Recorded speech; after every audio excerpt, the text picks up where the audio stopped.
Family Guy Compilations, huh? I'm sure this title threw everyone off, and I don't blame you. What could be dark about Family Guy Compilations? It's just clips of an animated TV show. How sinister could this be? I'm sure that you also must be thinking that this is some sort of clickbait, but I assure you that it's not. I found word of a group of individuals disturbed by some of the contents on a well-known compilations channel, and it led me to do some investigating. I found myself falling down some sort of rabbit hole and making connections between other compilation channels. There's something odd going on between them, and I really think that it's something that deserves more attention. So without further ado, let's begin. Family Guy reached our screens in 1999, and while not immediate, sparked a cult following of fans from many generations. People just love sitting down on a Sunday evening and watching whatever shenanigans Peter and the gang will get into. Die with dignity? Well, he convulsed a lot and fell off the operating table. However, during the rise of Family Guy and other adult animated TV shows such as American Dad and Futurama, came the glorious spark of YouTube. During this time, YouTube began its shift into mainstream media and influenced many creators to make an account and push out content. Not only did this create the household names that we know today, but it also wasn't long before these names started making some money. And not long after that, a lot of money. It was clear that YouTube could be much more than just a hobby.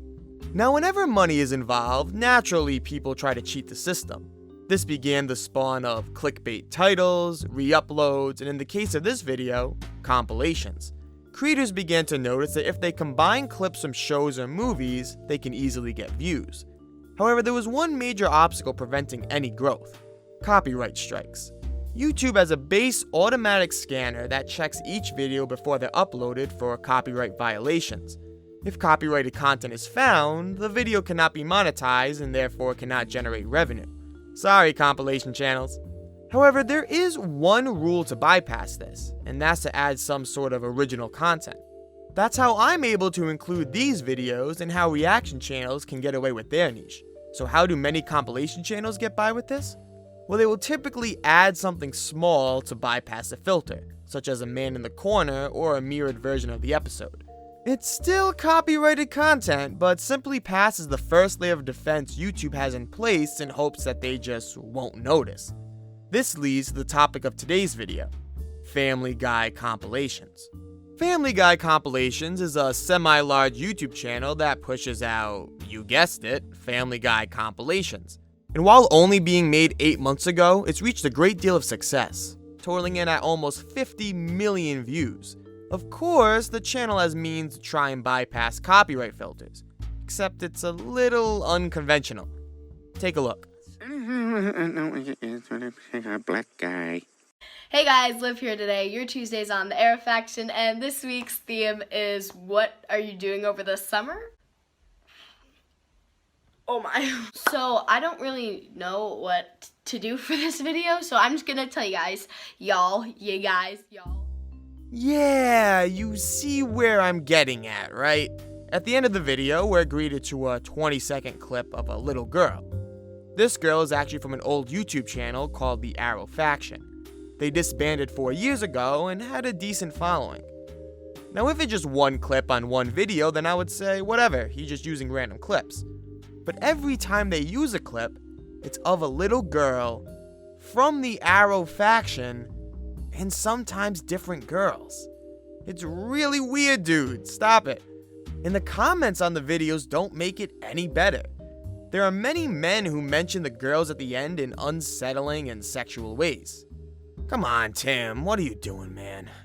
Many people actually don't even notice since it's in the last few seconds, but the people who do are alarmed. Normally, I can find one comment on each video asking about the girls, and many people respond saying how uncomfortable it is. What's even worse is if you look at the description on every video, it says DM for business, linking to a Telegram user by the name of Joyboiz. Now, I've never used Telegram, but I've learned that it's a messaging platform that prides itself on being private and secure. All messages sent are encrypted, and from what I've heard personally and from others, Telegram is most often used in suspicious activity due to the privacy it offers. Also, if you look at every video and their descriptions, you will never see any ads. So unless he's trying to sell the account, his business must be non-existent or non-YouTube related. What makes this even more confusing is the channel also uses those people at the bottom corners as mentioned before. They already have another means of copyright avoidance, and he even makes mention of it in a community post, basically saying, "Hey guys, don't mind the dude in the corner, testing copyright filters." He mentions this but never gives any mention to the little girls, like not at all, ever. But I did notice another interesting community post. About 5 months ago, Family Guy Compilations mentioned that someone offered him $750 for the channel with the means of marketing with a significant viewership. He then mentions that he might make a new Family Guy channel. Now notice this.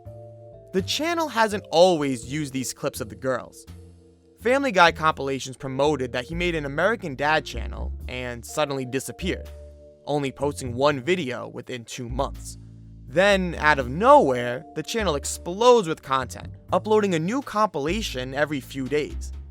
It wasn't until this point that the little girls and the business Telegram links started appearing in the videos. Another note is that the American Dad channel has now turned into another Family Guy Compilations channel.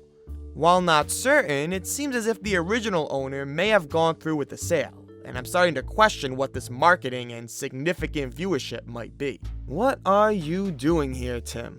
In terms of the Arrow faction, everyone from there is safe. There's no disappearance of a child or anything like that. But I wonder if within the world of some underground pedophilia ring, there is some secret code in using clips of kids at the end of videos. Kind of like, hey, if you see this at the end of a video, message me as I have something else to sell you. If I'm correct, and again on a big if, this could be along the lines of child pornography, sex trafficking, or something even worse. However, some of the comments on these videos offer some clarification on less sinister reasons. They say that since the Arrow faction hasn't posted in many years, they are unlikely to file a copyright claim, which makes sense. And although it's kind of disgusting to use little girls as a means to do that, it could just be some weird guy bypassing the copyright filter. However, the rabbit hole does go a bit deeper from here. Of course, I had to try searching the business handle Joyboiz on Google and found 2 direct results. One is a t-shirt sales page featuring Family Guy merch, and the other is an Epic NPC account. Epic NPC is a platform where you can buy and sell all sorts of accounts, such as games, Discord, and you guessed it, YouTube. Unfortunately, nothing is posted on here, but we see the users from Vietnam. Now, why is this important? Well, let's take a look at a different channel. This is one that posts full episodes of another adult animated TV show titled The Prince. Take a look.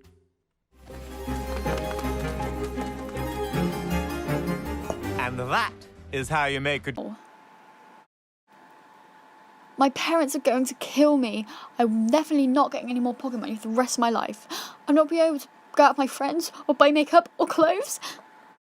Or they'll just accept me for who I am, someone who's bad at maths. Yup, and just like the last, this video uses clips of little girls in between episodes. And what makes it even weirder is often clips from the Arrow faction.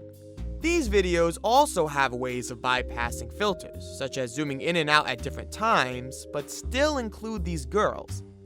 There is some unsettling ring of ripped adult animation and these little kids. Now, if you look at the early videos on this channel, it once posted art projects.